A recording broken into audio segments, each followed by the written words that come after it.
السلام علیکم ورحمۃ اللہ وبرکاتہ۔ کیا حال ہے سب کا؟ روزے اچھے گزر رہے ہیں؟ الحمدللہ۔ نحمده ونصلی علی رسولہ الکریم، اما بعد فاعوذ باللہ من الشیطان الرجیم، بسم اللہ الرحمن الرحیم، رب اشرح لی صدری ویسر لی امری واحلل عقدۃ من لسانی یفقہوا قولی۔ تو آپ میں سے کس نے کسی کو قرآن پڑھ کر سنایا؟ السلام علیکم۔ میں نے پہلے اپنے ہسبینڈ کو میں نے پڑھ کے سنایا، اس کا عربی بھی اور ترجمہ بھی، کیونکہ وہ خود اتنا اس طرح قرآن نہیں پڑھتے بہت زیادہ۔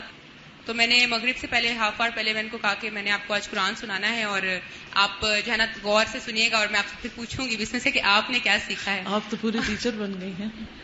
بس پھر ان کو الحمدللہ ان کو بتایا، ترجمہ بتایا، اور اس کا ساتھ ساتھ اور تھوڑا سا تفسیر تھوڑی سی جتنی مجھے آ سکتی تھی، اور باقی ان کو شروع میں جس سے مومنوں کی نشانیاں ہیں اور سب کچھ، اور پھر ان سے میں نے پوچھا کہ آپ کو کیا ذہن میں آتا ہے نا مومنوں کی کیا کیا نشانیاں ہیں، تو میم انہوں نے پھر اپنا تھوڑا سا بتایا۔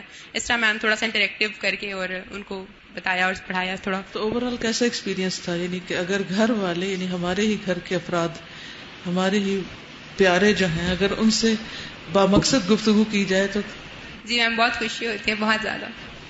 ورنہ عموماً ہماری گفتگو کا موضوع کیا ہوتا ہے؟ گھر والوں کے ساتھ، اپنے عزیزوں کے ساتھ صرف دنیا پہ بات کرتے ہیں، دنیا کے مسائل، دنیا کی ضروریات، سب کچھ دنیا کے گرد گھومتا ہے، اور اسی وجہ سے پھر اس گفتگو کے اندر کوئی نہ کوئی پریشانی زیر بحث آ جاتی، کوئی نہ کوئی تکلیف دہ چیز، اور اینڈ جو ہوتا ہے عموماً پھر دل خوش نہیں ہوتا۔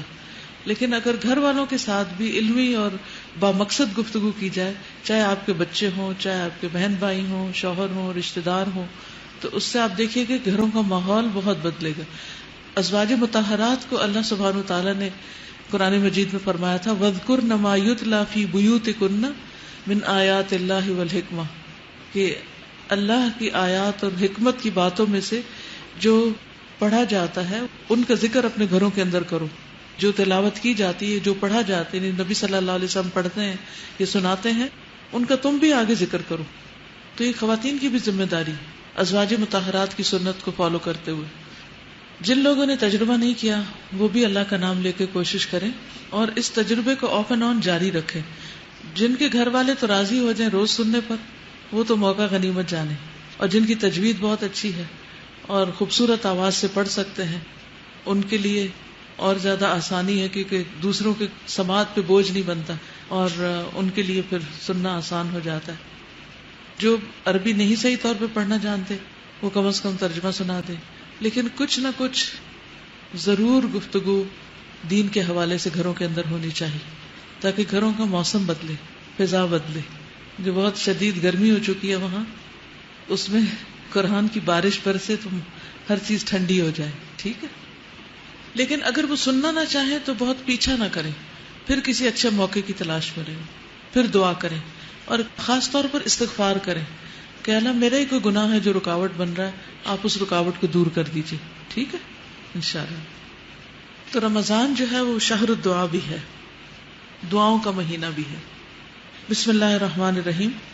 ماہ رمضان اور روزے سے متعلق امور کا ذکر کرتے ہوئے اللہ سبحانہ وتعالیٰ فرماتے ہیں وَإِذَا سَأَلَكَ عِبَادِي عَنِّي فَإِنِّي قَرِيبٌ أُجِيبُ دَعْوَةَ الدَّاعِ إِذَا دَعَانِ فَلْيَسْتَجِيبُوا لِي وَلْيُؤْمِنُوا بِي لَعَلَّهُمْ يَرْشُدُونَ۔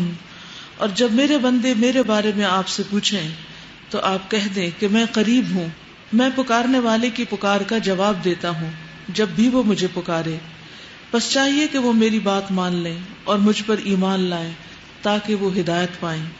تو اس سے کیا پتہ چلتا ہے کہ اللہ سبحانہ وتعالیٰ قریب ہے، اور ہمیں کسی بھی دکھ، تکلیف، پریشانی اور حاجت میں سب سے پہلے اس کو پکارنا چاہیے اور اسی سے مانگنا چاہیے، اور ہر حال میں مانگتے رہنا چاہیے، لیکن خصوصاً رمضان میں، کیونکہ دعاؤں کی قبولیت زیادہ ہوتی ہے۔ روزہ دار کی دعا قبول کی جاتی ہے۔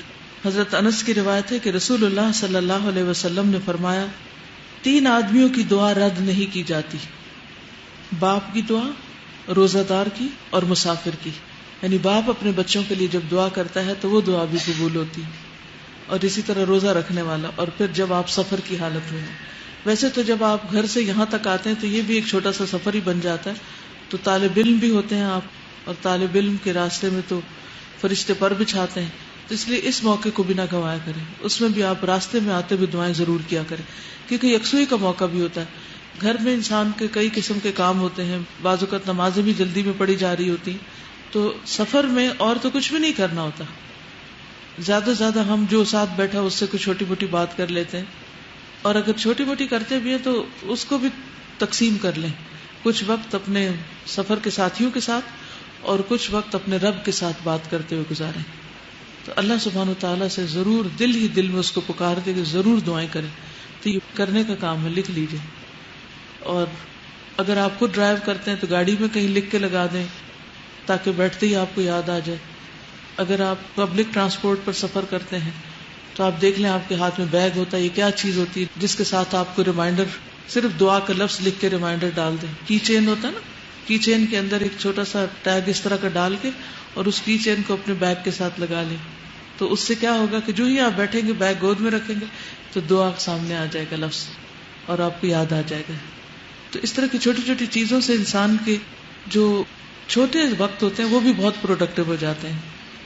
ایک اور روایت میں ہے, حضرت ابو سعید خدری سے مروی ہے کہ رسول اللہ صلی اللہ علیہ وسلم نے فرمایا, بے شک اللہ تعالی ماہ رمضان کے ہر دن اور رات میں لوگوں کو جہنم سے آزاد کرتے ہیں, اور ماہ رمضان کے ہر دن اور رات میں ہر مسلمان کے لیے ایک ایسی دعا ہے جسے قبولیت سے نوازا جاتا ہے.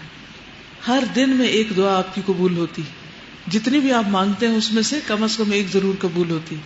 تو پھر کثرت سے مانگیں, اور جو آپ نے مانگنا ہے وہ پورے حرص کے ساتھ مانگتے چلے جائیں, شاید وہی قبول ہو جائے جو آپ کو سب سے زیادہ ضرورت ہے. یہ تو اللہ سبحانہ و تعالیٰ پر ہے. ویسے تو وہ ساری دعائیں سنتے ہیں, لیکن جیسے کہتے ہیں نا جلدی سننے والی بات, جلد قبولیت والی, اس کی طرف اشارہ ہے.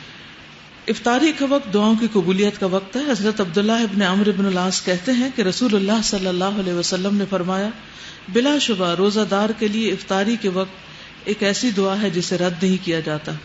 پھر یہ کہ اللہ تعالیٰ کے اچھے اچھے ناموں کے ساتھ اللہ تعالیٰ کو پکاریں, کیونکہ یہ دعاؤں کی قبولیت کا ذریعہ ہوتے ہیں. آپ نے کارڈ لے لیا دعاؤں کا اور پڑھ بھی رہے ہوں گے امید ہے. میں نے تو اپنے قرآن مجید میں رکھ لیا, کیونکہ اسے تو کھولنا ہی کھولنا ہے. تو جب اسے کھولیں گے تو وہ خود بخود سامنے آ جائے گا. اگر وہ میں نے رکھا ہو اپنی شیلف پر تو پھر مشکل ہے پڑھنا اس کو, کیونکہ ابھی یہ جو نئے نام ہے پوری ترتیب سے یاد نہیں ہوئے زبانی. وہ پرانے والے تو زبانی یاد تھے, چلتے پھرتے بھی پڑھ لیتے تھے, لیکن ان کو تھوڑا ٹائم لگے گا ابھی حفظ کرنے میں. تو اس لیے دیکھ کر پڑھنا شروع کر دیں. روز دیکھ کے پڑھنا شروع کریں گے تو آہستہ آہستہ زبانی بھی یاد ہو جائے گی. پہلے بھی جب میں نے یاد کیے تو تاج کمپنی کے قرآن کے شروع میں وہ الاسماء الحسنی چھپے ہوئے ہوتے تھے ہمیشہ, تو تلاوت سے پہلے میں ان کو پڑھ لیا کرتی تھی اور صرف اسی پڑھنے سے یاد ہو گئے تھے. تو اسی طریقے سنت پہ عمل کرتے ہوئے میں نے اس کو قرآن مجید کے اندر رکھ لیا کہ جس کو روز کھولنا ہے. تو آپ بھی انشاءاللہ کوئی ایسی جگہ اس کو رکھے جہاں روز کھولیں, کیونکہ اللہ سبحانہ و تعالیٰ خود فرما رہے وَلِلَّهِ الْأَسْمَاءُ الْحُسْنَى فَادْعُوهُ بِهَا, کہ اللہ کے ہیں اچھے اچھے نام, اسے ان ناموں کے ساتھ پکارو. تو ہمیں لازماً پکارنا چاہیے تاکہ اللہ سبحانہ و تعالیٰ ہماری دعائیں سنے. ہم میں سے کون ہے جو اس بات کا محتاج نہ ہو کہ اس کی دعائیں سنی جائیں.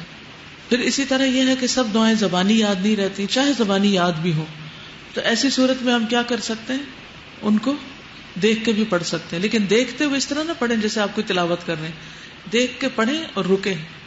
اور آپ حیران ہوں گے کہ عین وہی دعائیں آپ کے سامنے آ رہی ہوں گی جس کی آپ کے اندر طلب ہوگی, یا آپ اس کے لیے پریشان ہوں گے کہ میرا یہ مسئلہ حل ہو جائے. تو عین وہ آپ سوچتے ہوئے جا رہے ہوں گے اور آپ کتاب کھولیں گے تو وہی دعا سامنے, تو آپ کو پھر گڑ گڑا کے مانگے, توجہ کے ساتھ مانگے, کیونکہ غافل دل کی دعا نہیں سنی جاتی. اسی طرح شام کے وقت جب افطار سے پہلے اپنے کام وام ختم کر کے پھر کوشش کریں کہ کچھ وقت سکون کا ہو اور اس میں اللہ تعالیٰ کو پکاریں. اللہ تعالیٰ کے کچھ اچھے اچھے نام بھی ہیں یہاں, جو سارے اگر آپ کو یاد نہیں بھی تو کچھ نام یاد کر لیجئے, جیسے یا اللہ, یا رحمان, یا رحیم, یا حی, یا قیوم, یا ذا الجلال والاکرام, یا احد, یا صمد, یا وتر, یا فرد, یا مجیب الدعوات, یا بدیع السماوات والارض, یا رب. تو ان ناموں کے ساتھ آپ اللہ تعالیٰ سے دعا کریں گے تو انشاءاللہ دعا جلد قبول ہوگی. اللہ تعالیٰ ہمیں توفیق عطا فرمائے.